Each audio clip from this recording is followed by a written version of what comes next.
Welcome to the Human Architecture series. In this clinical theater, we deconstruct biological illusions to expose the baseline physical chemistry driving real-world diagnostic reality. Stand over a crashing patient in the intensive care unit. Following rapid, massive blood transfusions, they begin exhibiting severe carpopedal spasms, hyperreflexia, and long-interval cardiac arrhythmias. The point-of-care telemetry monitor flashes a panic value.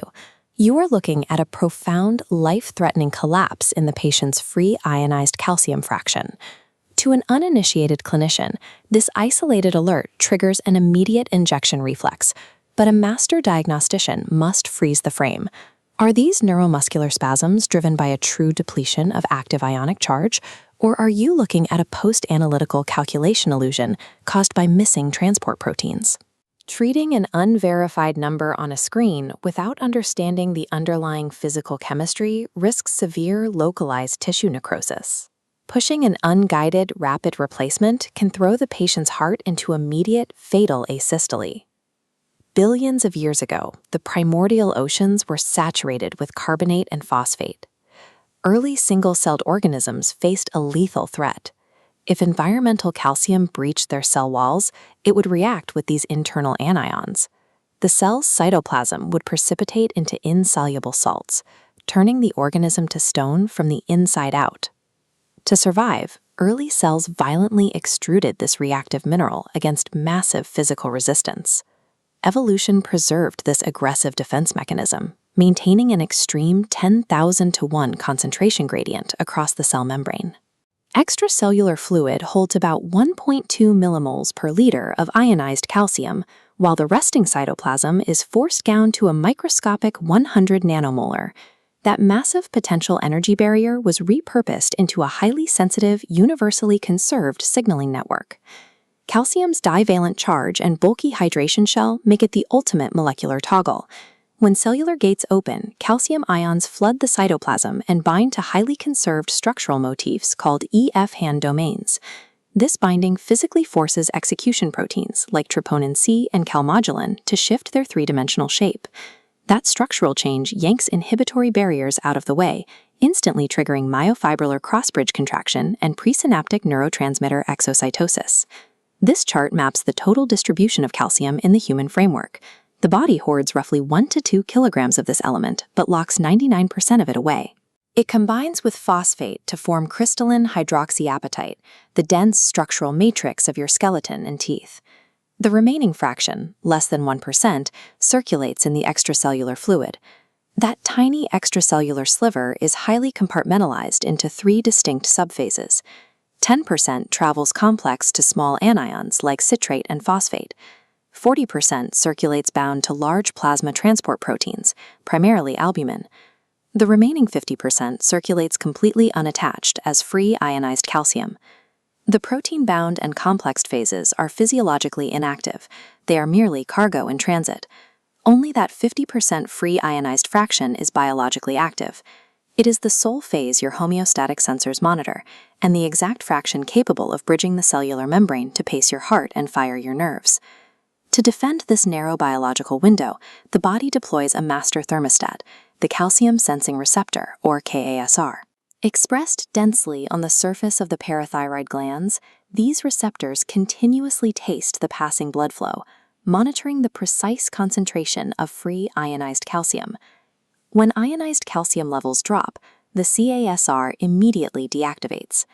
This loss of receptor binding removes a tonic intracellular block, triggering the rapid exocytosis of preformed parathyroid hormone directly into systemic circulation. Parathyroid hormone acts as the master biohormonal signal. It travels to the skeletal matrix node, where it commands osteoclasts to create sealed microenvironments on the bone surface. These cells secrete potent acids that dissolve the hydroxyapatite crystal, releasing stored calcium directly back into the bloodstream. Simultaneously, the hormone targets the distal convoluted tubule of the renal nephron. It forces the insertion of active transcellular transport gates, TRPV5 channels, into the apical membrane. This aggressively pulls filtered calcium out of the urine, reclaiming it for the vascular space. This tri-organ control axis coordinates the parathyroid sensors, skeletal remodeling nodes, and renal reclamation gates into an integrated network. It maintains extracellular ionized calcium within a razor-thin margin, securing the exact electrical conditions required for advanced human cognition and structural movement. When this system is hijacked by autonomous parathyroid adenomas or malignant tumors secreting hormone mimics, extracellular calcium accumulates to excess. This state of hypercalcemia downsizes renal aquaporin channels, inducing a severe hyperosmolar tissue crisis, profound dehydration, and severe depression of central nervous system firing, ultimately leading to lethargy and progressive coma. Conversely, an acute systemic deficiency drives an uncontained neuromuscular crisis. Free ionized calcium normally sits directly over voltage-gated sodium channels, acting as a physical plug. When extracellular calcium drops, it removes these structural stabilizing blocks from peripheral nerve axons. Without those blocks, sodium ions flood across the membrane at the slightest provocation. This uncontained influx violently lowers the cellular polarization threshold. The nerves develop a pathological hair trigger, firing spontaneous, repetitive action potentials that manifest clinically as painful carpopedal spasms, laryngeal stridor, and severe tetany. To halt this severe symptomatic hypocalcemia at the bedside, clinicians must execute an emergent rescue protocol. The intervention requires the intravenous administration of 10 to 20 milliliters of 10% calcium gluconate to immediately replete the active ionized fraction. However, an absolute physiological speed limit governs this pathway. The heart relies on a precisely timed inward calcium current to shape the plateau phase of the ventricular action potential, a critical refractory period that allows the muscle to reset. Rapidly forcing highly concentrated calcium into the vascular space overwhelms these channels and physically locks the myocardial syncytium. Treating the human vascular space like a gas tank that can be rapidly refilled is a lethal error. Violating the slow infusion threshold induces severe iatrogenic bradycardia, transmural cardiac necrosis, and fatal ventricular flatlining. To verify these critical values, the laboratory must isolate the specimen from pre-analytical handling variables. Ionized calcium assays are exquisitely vulnerable to shifts in physical chemistry driven by environmental air exposure. If a clinical care team leaves a blood gas syringe uncapped on the benchtop, dissolved carbon dioxide naturally outgasses from the blood matrix into the open room air. This volatile gas escape drives an immediate ex vivo rise in the sample's pH. As the blood becomes more alkaline, circulating transport proteins, particularly albumin, shed their hydrogen ions, aggressively exposing new negative surface charges. Because calcium is a divalent cation, it acts as a magnet for these newly exposed binding sites. The free ionized calcium is rapidly sequestered onto the proteins. By the time the sample is processed, the analyzer reads an artifactual false depletion of the active fraction. An even more disastrous error occurs when a sample is drawn into a lavender top tube. These tubes contain EDTA, a powerful anticoagulant that works by instantly chelating all divalent anions. It completely strips free calcium from the aqueous phase, resulting in an analytical output of near zero. Without strict adherence to hermetically sealed anaerobic collection protocols and correct tube verification, simple handling errors generate severe artifactual depletions. These pre-analytical traps perfectly mimic a lethal biological crisis on paper, triggering catastrophic clinical mismanagement. To map the physiological reality, the laboratory employs dual analytical strategies. High-throughput chemistry platforms quantify total serum calcium using advanced spectrophotometric methods, binding the mineral to arsenazo-3 dye to form a measurable colored complex.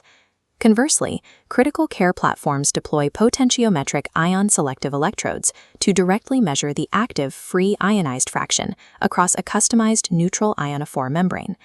Understanding these distinct methodologies resolves the diagnostic trap of pseudo-hypocalcemia. In patients with severe liver cirrhosis or nephrotic syndrome, the loss of circulating albumin drastically reduces the blood's transport capacity. The automated chemistry panel reports a severe drop in total serum calcium, but the direct ion-selective electrode confirms the critical 50% free ionized fraction remains perfectly stable. The patient is asymptomatic, and calcium replacement is strictly contraindicated. This chart displays the statistical rigor required to release these values.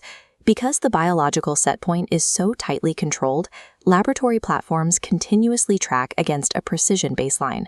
Calibrations are verified using liquid control matrices, traceable directly to National Institute of Standards and Technology reference materials.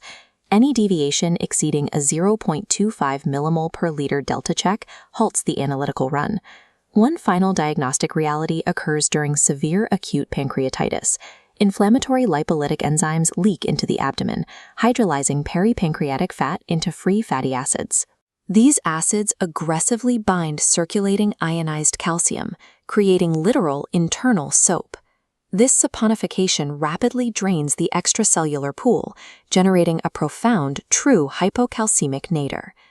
The architecture of human calcium homeostasis is defined by 5 core pillars. It is the principal mineral component of skeletal hydroxyapatite. It is the universal intracellular secondary messenger. It is the master regulator of the myocardial plateau action potential. It is the primary signal packet gating the parathyroid receptor. And it is a precise spectrophotometric dye target. True clinical mastery requires an unbroken, comprehensive understanding of this molecule's physical boundaries, spanning from the dense hydroxyapatite crystal locked inside the bone vault, straight through to the laboratory's ion-selective electrode.